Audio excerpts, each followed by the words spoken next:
Hello, everyone, and welcome back to Alpha English Podcast. I am so happy you are here with us today. My name is Lisa, and as always, I am joined by my wonderful co-host. Hey, Luke here. So good to be with you all again. Honestly, every episode just gets better, and today is going to be a really good one. It really is. And if this is your very first time joining us here at Alpha English Podcast, welcome. We are so glad you found us. This is the place where we make English simple, fun, and totally natural for you. Exactly. And whether you are a beginner or somewhere in the middle of your English journey, we design every episode to give you real, useful knowledge you can actually use in your life. Not just textbook stuff, real English. Okay, so are you ready? Because today's topic is how to use some versus any. Ah, yes, some and any. These two little words, and I mean little, cause so much confusion for English learners. Like, they seem simple on the surface, but there is actually a lot going on underneath. Right, exactly. And I think the reason people struggle with them is because in many other languages, there is just one word for both, and English splits it into two. So your brain is doing extra work. And that is totally okay. That is what we are here for. By the end of this episode, you're going to feel really confident using some and any, in questions, in negatives, in offers, all of it. But before we jump in, a super quick message. If you are enjoying Alpha English Podcast, please take just 2 seconds and hit that like button. And if you have not subscribed yet, please do. It is completely free, and it helps us reach more English learners around the world. Okay, that is it. Let's go. So, let's start with the basics. What exactly are some and any? Both words are used to talk about a quantity of something, but we do not say the exact number. For example, I do not say, I want 5 apples. I say, I want some apples. Or if I'm not sure if something is available, I ask, do you have any apples? Oh, okay, so they're both about indefinite quantities. We don't give a specific number. Got it. And the key is knowing when to use which one, right? Exactly. And there's actually a really simple basic rule to start with. We use some in positive sentences. That means sentences that are not negative and not a question. And we use any in negative sentences and in questions. Simple rule. Positive, some. Negative in question, any. Wow, okay. When you say it like that, it actually sounds pretty easy. So, like, I have some money, that's positive, so we use some. Yes, perfect. I have some money. That's a positive statement, so some. Now, if we make it negative, I don't have any money. See how it changes to any? I don't have any money. So the don't makes it negative, and that triggers any. And then a question would be, do you have any money? Yes, exactly, Luke. Do you have any money? Question, so we use any. You've got the basic rule down already. Okay, I'm starting to feel smart now. Good, that's the goal. So let's do a quick little summary of what we just covered before we go deeper. Some is used in positive sentences. Any is used in negative sentences and in questions. That's your foundation. Keep that in your head. Now, I know there's more to this because I've heard some and any used with both countable things like apples or books, and also with uncountable things like water or advice. Is there a difference? Oh, great question, Luke. Yes, both some and any can be used with countable nouns, things you can count, and with uncountable nouns, things you cannot count individually. So, for example, I ate some biscuits. Biscuits are countable. You can say 1 biscuit, 2 biscuits. I drank some water. Water is uncountable. You can't say 1 water, 2 waters. Ah, right. So some works with both. And the same goes for any? Yep, same for any. I didn't eat any biscuits. Countable. I didn't drink any water. Uncountable. Both totally natural and correct. Okay, so the countable or uncountable thing doesn't change whether we use some or any. What changes is whether the sentence is positive, negative, or a question. Exactly right. You've got it.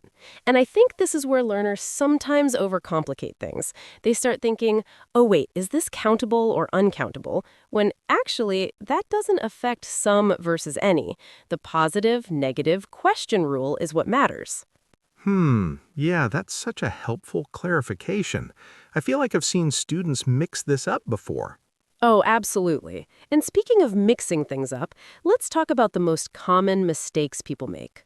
Oh, yes, the mistake section. This is always so useful.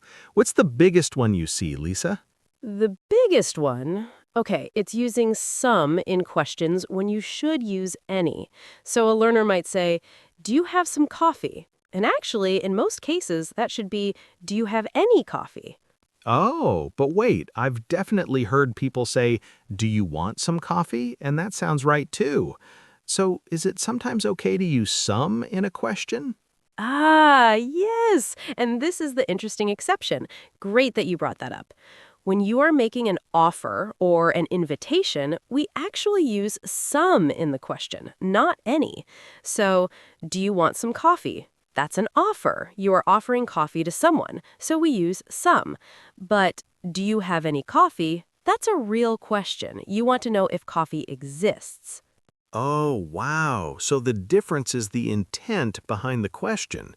If I'm offering some, if I'm genuinely asking any. Exactly. The intent changes the word. Another example, would you like some tea? Offering, so some. Is there any tea left? Genuine question, so any.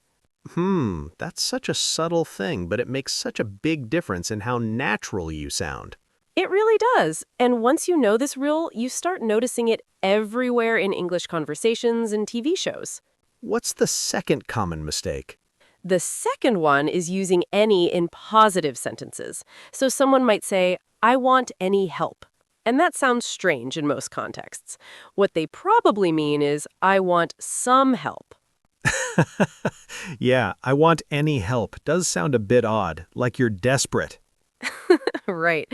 Although, interesting point, any can be used in positive sentences in a specific situation. When you mean, it doesn't matter which one. Like, you can take any seat, meaning any seat at all, I don't care which one. Oh, that's a really different meaning, though. Any seat, meaning all seats are equally fine. Not about quantity, about choice. Yes, exactly. So any in positive sentences means whichever one, it doesn't matter. Like, call me anytime, meaning any moment of the day is fine. Wow, there are really more layers to this than I expected. It starts simple and then it opens up. I love it, though. This is how you really learn a language. Okay, let's make this super practical now. I want to give you some real-life situations where you would use some and any. Situations you actually face every day. Yes, real examples are always the best. Let's do it. Situation number 1. You're at a restaurant. The waiter comes to your table and says, would you like some water? See how that's an offer? Some. You respond, yes, please, and do you have any sparkling water? Your question, any. Oh, nice. Same conversation, two different uses right next to each other. Exactly. Now, situation 2, you're at home. You want to make a sandwich. You look in the fridge and you think, I need some bread, some cheese, and some tomatoes. Positive. You know what you want. You're making a list. But then you call to your roommate, hey, do we have any mayonnaise? Question. You're genuinely asking. I love a food example. So some bread, some cheese, positive. Do we have any mayonnaise? Question. Even in one situation, both words come up naturally. Right. And the cool thing is once you internalize the rule, you won't even have to think about it. It just flows. Okay, can we try situation 3? Maybe something work or school related? Of course. Situation 3. You're at work or school. Your colleague asks, can you give me some advice about this project? Positive statement, request, some. Your manager walks in and says, I need to know if there are any problems with the deadline. Question, any. You reply, There aren't any major problems, but I do need some extra time. Wow, that was like 4 examples in one little work scenario. I love that. And it all sounds completely natural, like a real conversation. That's the goal, because that's how you actually learn, through natural context, not just grammar rules in isolation. And I think this is a good moment to pause and let our listeners try one themselves. Lisa, can you give them a little challenge? Ooh, yes. Okay, listeners, I'm going to say a sentence and you fill in the blank. Ready? I don't have blank time today. Some or any. The answer is any, because it's a negative sentence. I don't have any time today. Perfect. Let's do one more. Okay, she bought blank flowers for her mother. Some or any. And the answer is some. Positive sentence. She bought some flowers for her mother. Beautiful. Love it. You're getting it, listeners. I can feel it from here. Now, let's talk about something that really helps take your English to the next level. How some and any work differently in formal versus casual speech. Oh, interesting. Is there actually a difference in formal contexts? Yes, in formal English, like writing emails, reports, or in professional settings, the rules are very consistent. You follow the basic rule strictly. Positive, some; negative and question, any. But in casual, everyday spoken English, especially in British English, which you might hear a lot, people are a bit more flexible. How so? Well, for example, in very casual conversation, you might hear someone say, "Did you get some groceries?" instead of, "Did you get any groceries?" Technically, any is more correct for a question, but in casual speech, some can sneak in and still sound natural to a native speaker. So the rule is more of a guideline in casual talk. Exactly. But, and this is important, for learners, I always say stick to the rule until it becomes natural. Once you've really mastered it, then you can start bending it like natives do. That's such good advice. Walk before you run, right? Exactly. Walk before you run. What about cultural tips? You mentioned that earlier. Yes. So, one cultural thing that's really interesting in British English, offers using some are extremely common and very polite. "Would you like some tea?" is one of the most British sentences ever. And refusing an offer in British culture can sometimes be awkward, so knowing how to respond is useful. I love British tea culture. So if someone offers you some tea, what do you say? Well, you can say, "Yes, please, I'd love some," using some again. Or if you don't want any, "No, thank you, I don't want any right now." See how some and any naturally appear even in the response? That is so cool. The language is just woven through everything. And in American English, you'll hear phrases like, "Can I get some help here?" quite commonly in stores or restaurants. Very casual, very direct. In more formal American contexts, you might hear, "Is there any assistance available?"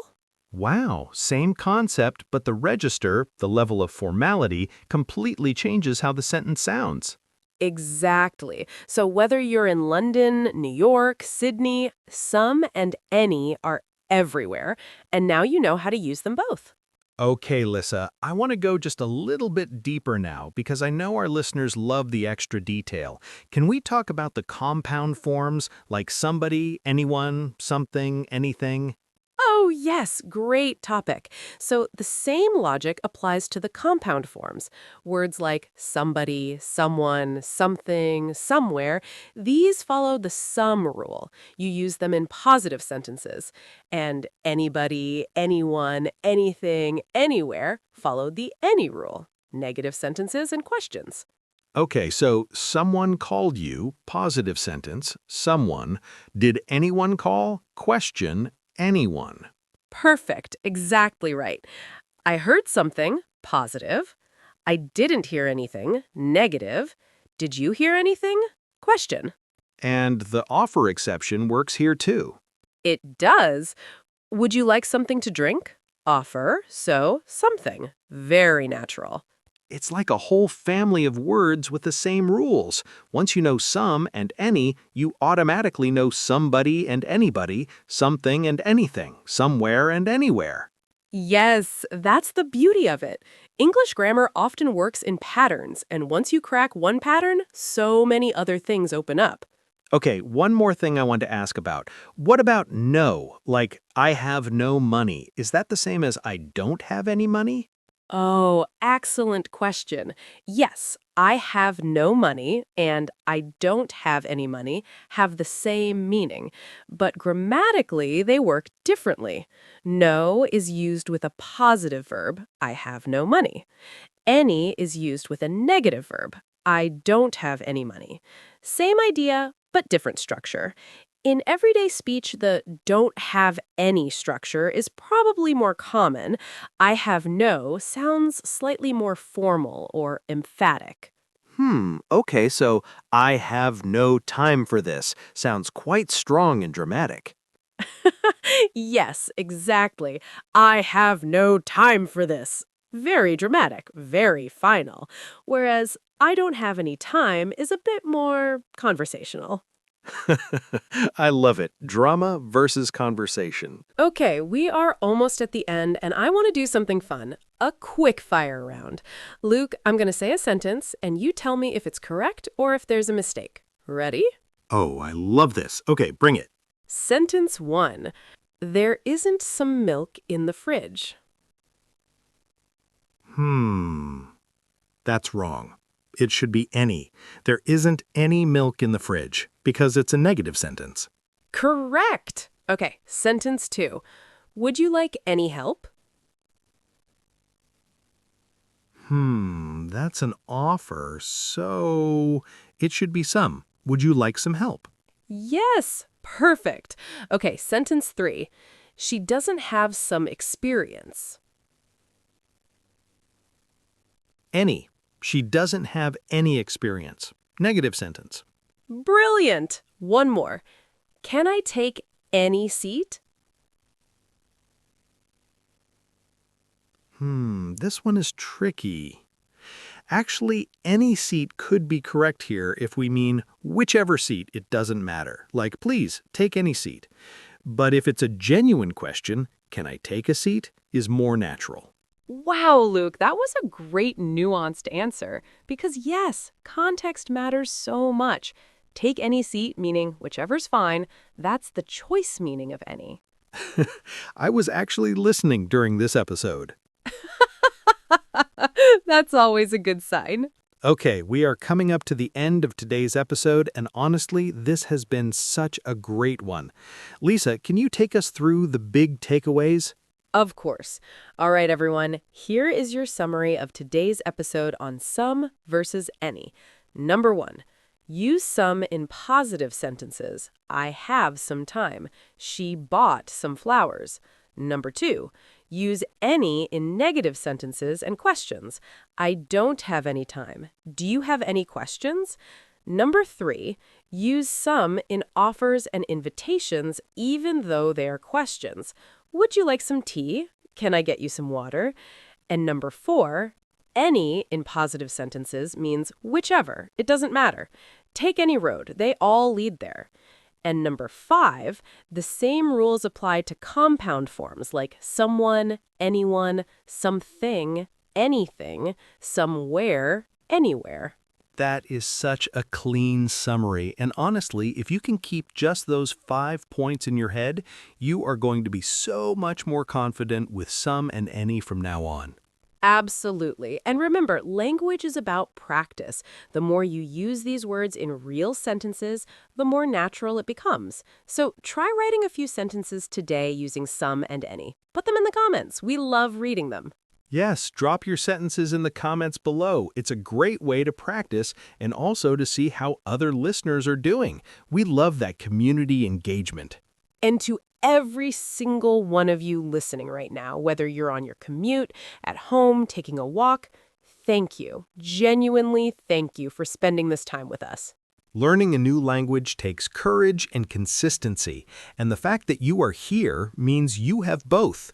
We are so proud of every step you take on your English journey. Keep going. You are doing amazing. And if you haven't subscribed to Alpha English Podcast yet, what are you waiting for? Hit that subscribe button so you never miss an episode. And share this one with a friend who's learning English. It really helps us grow and helps them learn. All right, everyone, that is a wrap on today's episode. From me, Luke. And for me, Lisa, thank you so much for being here. We will see you in the next episode. Keep learning, keep smiling, and keep speaking English. Bye-bye. Bye, everyone.